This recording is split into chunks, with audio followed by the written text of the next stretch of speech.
What's up YouTube, this is ULC Shadow, and in today's video we're going to be looking at the strategy for soloing Trevor's GTA Online mission Satellite Communications on hard difficulty. To start this mission you'll need to be at least level 60, and it will net you, as of patch 1.15, $15,000 and a basic 3,300 RP.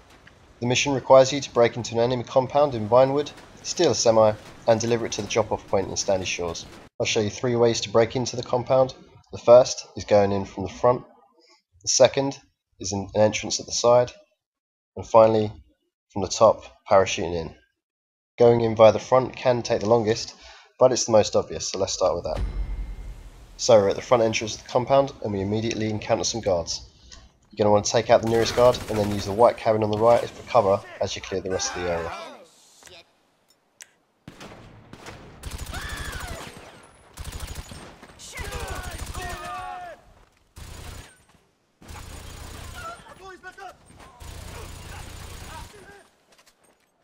Next, we're going to make our way into the compound, firstly checking the left hand side that looks clear, before taking cover and eliminating anyone we can see down the middle.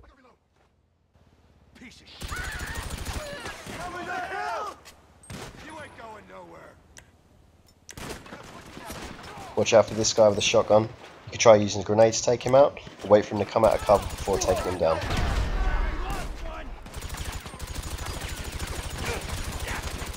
And then once it's clear, you're going to move further in using the right hand side route. The general tactic here is to work your way to the rear of the compound, moving from cover to cover and eliminating anyone you encounter. Press against the end of this red container and wait for another guy with a shotgun to step out before taking him down. Then move around to the side of the container and use it as cover to take out more enemies within the compound.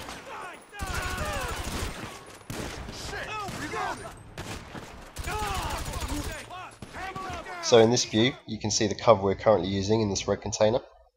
From here, you're going to want to move to this pile of bricks, then make a dash to this cabin, killing the guy behind it as you arrive, then to the back of the truck, and finally round to the front of the truck.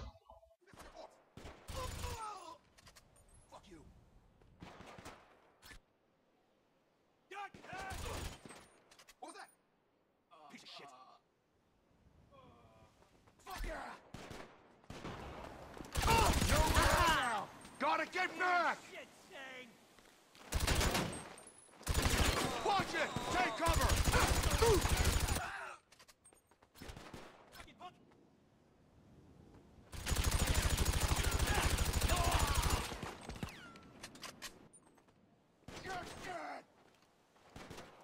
Reload time!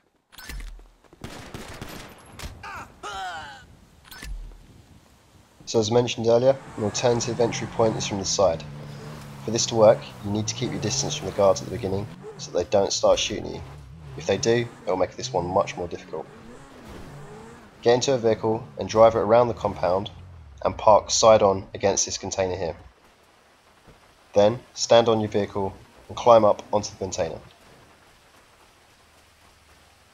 You can usually then get all the way up to this green utility box and take your first shot before you come under attack.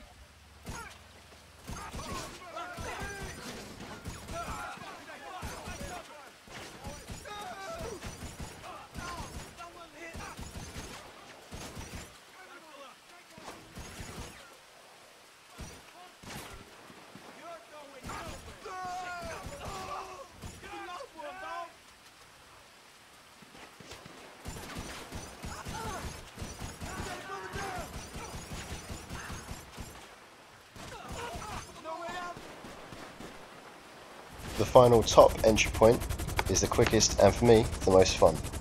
The only catch here is you need to be hovering in a helicopter before you start the mission, so this isn't going to be possible if you've come to the mission via the job voting screen. Depending on the distance and the height you are hovering when you started the mission, you can use the flying fox technique to glide towards the compound. In case you don't know, whilst you're free falling, you can hold the left stick forward about 75% and you will lose little altitude relative to the distance you're covering along the ground. You want to aim to use either that green utility box or this white cabin here as cover. Obviously the guys standing there don't seem too bothered when you land, so just take him out and then carry on clearing out the rest of the compound.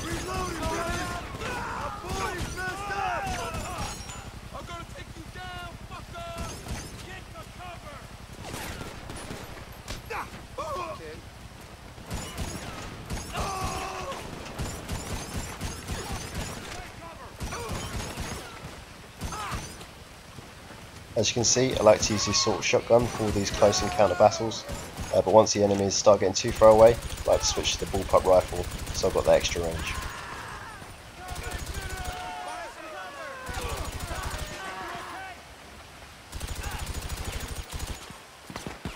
In all three of these entry methods, you obviously don't have to clear out the entire compound, you just need to thin out the enemies enough so that you can get into the truck and drive out without getting shot too much.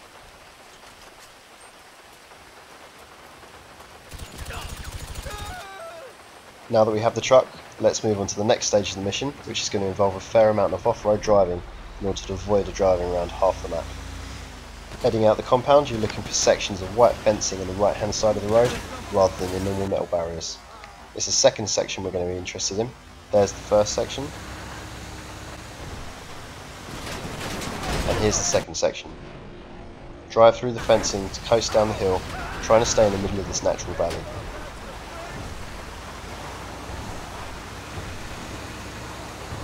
The first half of this hill was easy, but as we turn the corner it starts to get steeper.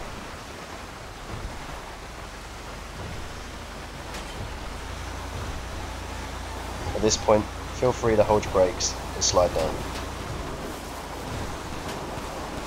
Once we hit the road, we're going to turn right.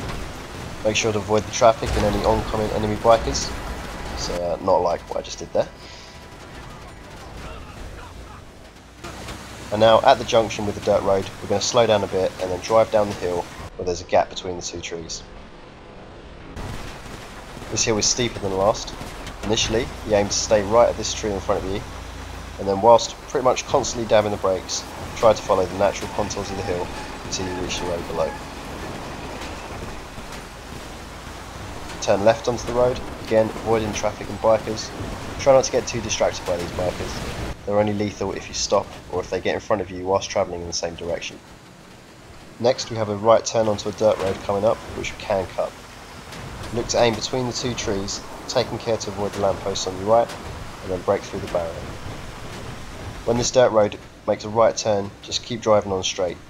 Turn right onto the next road, but before that spot the telegraph poles ahead of you, and make sure you drive comfortably in between them, otherwise this might happen.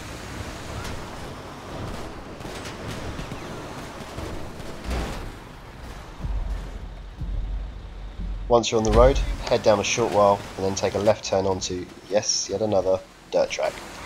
Careful with the amount of speed you carry into this corner. It's better to do it a little slower rather than crash and then be made into Swiss cheese by the bikers. Once you're safely around the corner, try to keep in the centre of the road where the ground's firmer and your truck will go faster. At this T-junction, go straight over a small jump and you'll end up at the desert runway. Turn right and now just mash that gas pedal. You'll probably find at this stage some bikers may attempt to come alongside you and overtake, just give them a gentle swipe to knock them off.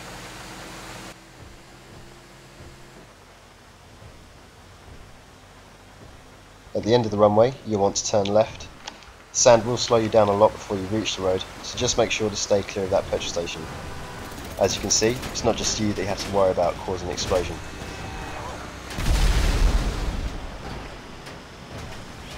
So, we're almost at the drop-off point now.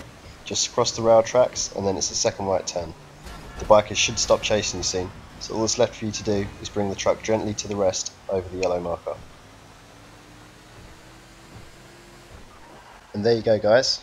Hope you found this video useful, and if you did, please click that like button.